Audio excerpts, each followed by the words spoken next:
Si vous posez la question autour de vous, combien y a-t-il de races sur la Terre, la réponse est à peu près toujours la même. Il y en aurait 4, chacune déterminée par la couleur de la peau et chacune correspondant à un continent. Eh bien, ce que je vous raconte là est complètement faux. Le problème, c'est qu'un très grand nombre d'entre nous pensent cela, et pire encore, les races pourraient ne pas être tout à fait égales entre elles. Alors comment est-ce qu'on est arrivé à croire cela et à le croire encore aujourd'hui, faisant vivre ainsi en permanence le racisme? En fait, il y a de nombreuses couches de racisme dans l'histoire des hommes. Le racisme est donc dans nos mémoires. Eh bien, c'est de cela dont je voudrais vous parler aujourd'hui. Regardez cette carte ethnographique du monde. Elle vient d'un atlas de 1907 du géographe français Vidal de Lablache, et l'on y constate la corrélation entre continents et prétendues races qui s'y rattachent. Il y en aurait 9, et on repère notamment sur le continent africain et dans une partie de l'Asie les nègres et négroïdes, je cite la légende, la race mongoloïde, les Européens en Europe, Amérique du Nord, partiellement en Amérique du Sud et en Océanie, les Berbères et Arabes, les Pygmées d'Afrique, les Indiens d'Amérique, et enfin les races hyperboréennes dans le Grand Nord. Or, cette carte a été vue par des millions de jeunes Français, et ce jusqu'au milieu du XXe siècle. Et cet atlas allemand, de la même époque, donnait à peu près les mêmes informations. D'après ces cartes, l'espèce humaine est divisée en races, c'est-à-dire des populations qui se distinguent les unes des autres par certains traits héréditaires, comme la couleur de la peau, qui est la différence la plus visible. Ce type de catégorisation remonte aux travaux de naturalistes comme le français Buffon ou le suédois Linné. Il s'agit au XVIIIe siècle, en pleine période des Lumières, de définir, de classer. Par exemple, Carl von Linné, dans Systema Natura, définit 4 variétés d'Homo sapiens, auxquelles il associe une couleur de peau et même des caractéristiques précises. Homo asiaticus, jaune pâle, mélancolique, rigide. Homo afer, noir, flegmatique, décontracté. Homo europaeus, blanc, sanguin, musculaire. Homo americanus, rouge, colérique et droit. Ensuite, la couleur de la peau n'est pas le seul critère à être utilisé par les savants de l'époque. Dans cet ouvrage de 1801, Histoire naturelle du genre humain, on trouve cette illustration montrant 3 profils, de l'Apollon de la statuaire grecque à l'orang-outang, en passant par le nègre, je cite la légende, et dans cette représentation, le nègre forme le chaînon manquant entre le singe et l'idéal humain. Apparaît ainsi vers le milieu du XIXe siècle une nouvelle science qui a pour objectif de mesurer ces différences entre les hommes pour créer des catégories et ensuite les hiérarchiser. Par exemple en s'appuyant sur l'anthropométrie et la craniométrie. Le représentant de ce courant en France est Paul Broca. L'anthropologue allemand Blumenbach, lui, identifie 5 races.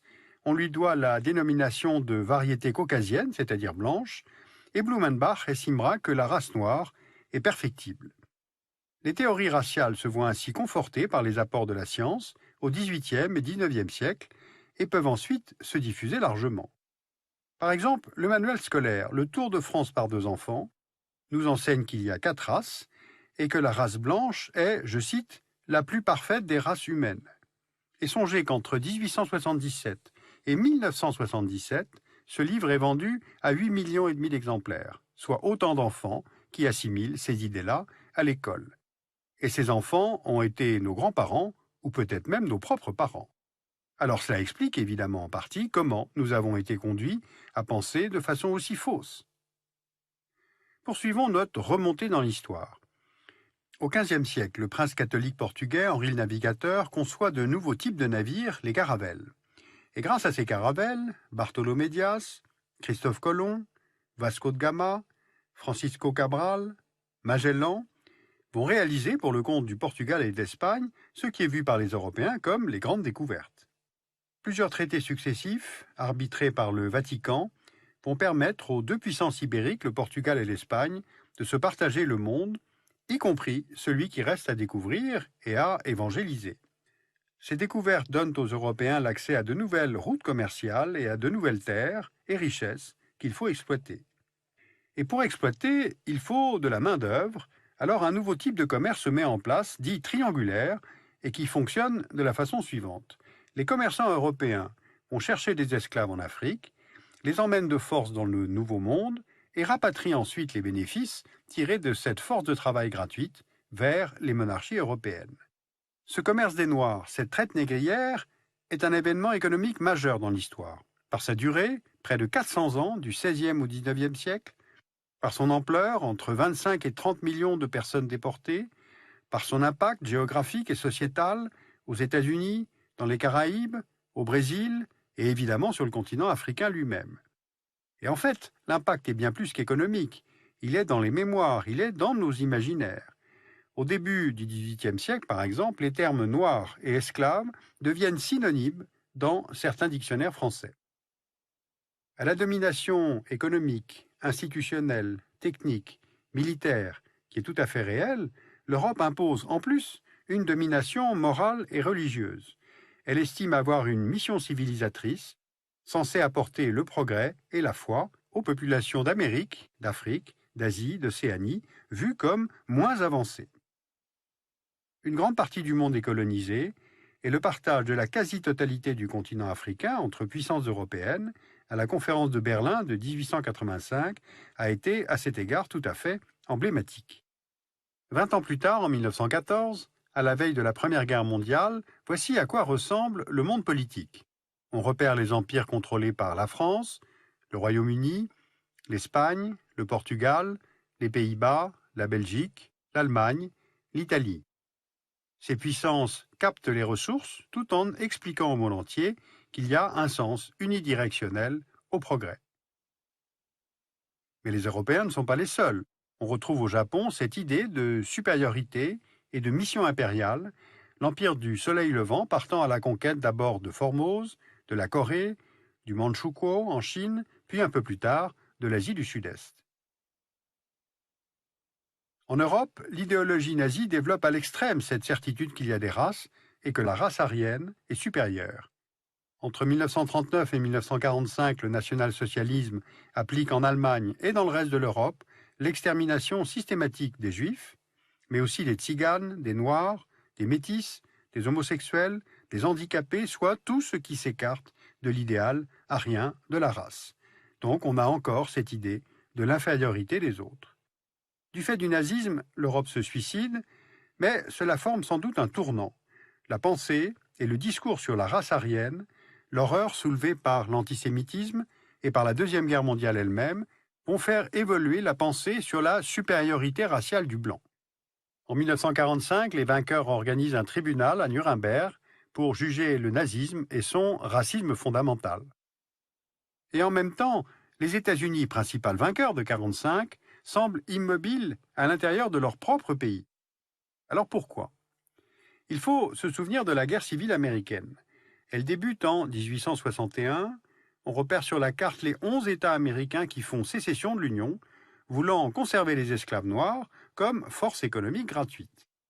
Les confédérés vont perdre la guerre, l'esclavage est aboli, mais les lois raciales ségrégationnistes imposent quasiment dans tous les États américains la séparation entre blancs et noirs, à la fois dans l'espace public, les bus, les écoles, ou l'espace privé, comme par exemple l'interdiction du mariage interracial.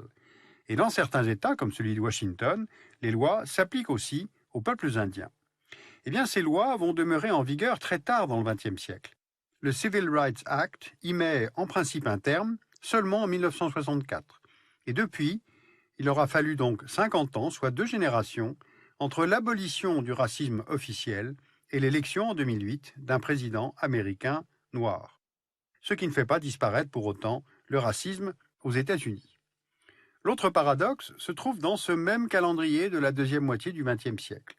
Alors que le processus des décolonisations est partout en route, le racisme institutionnalisé se poursuit en Afrique du Sud, en legs direct des idées coloniales européennes. Car on a en Afrique du Sud toute une société organisée en fonction de l'apartheid, c'est-à-dire cette ségrégation qu'il convient de maintenir entre les Noirs et les Blancs, qui sont les descendants des colons néerlandais et britanniques.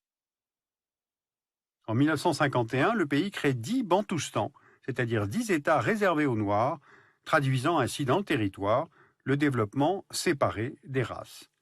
Cette ségrégation assumée et affirmée va durer 43 ans en Afrique du Sud, le pays jouant pour Washington un rôle de rempart contre l'influence soviétique sur le continent africain.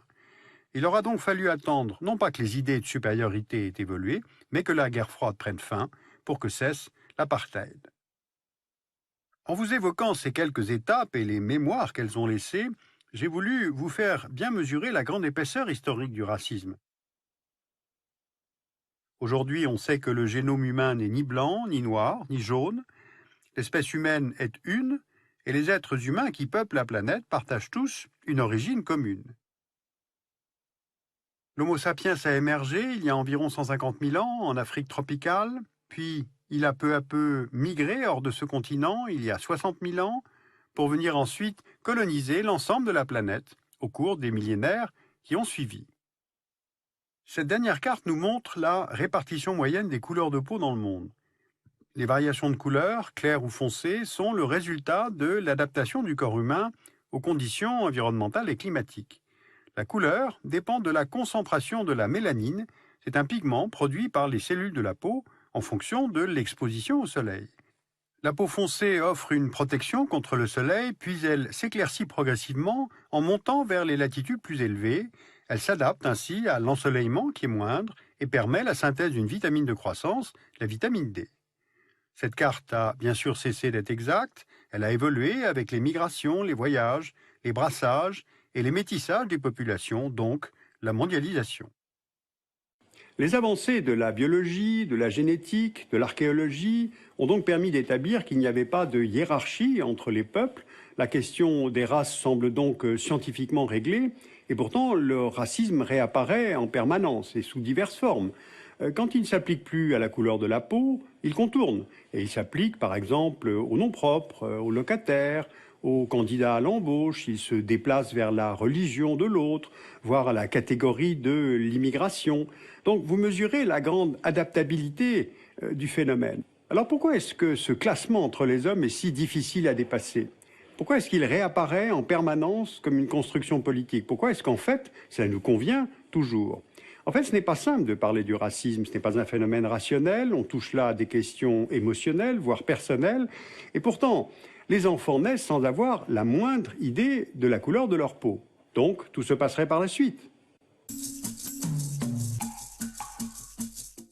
Sur cette question fondamentale du racisme et sa trop longue histoire, je vous renvoie tout d'abord au DVD, double DVD, qui s'appelle Nous autres, Éducation contre le racisme, conçu par la Fondation Thuram. Le numéro de novembre 2011 de la revue Textes et documents pour la classe est consacré à l'exposition Exhibition ou l'invention du sauvage, qui se tient au musée du Quai Branly jusqu'au 3 juin 2012. Et puis je vous conseille vivement de lire le livre de Liliane Thuram, Mes étoiles noires, édité au Seuil dans la collection Point.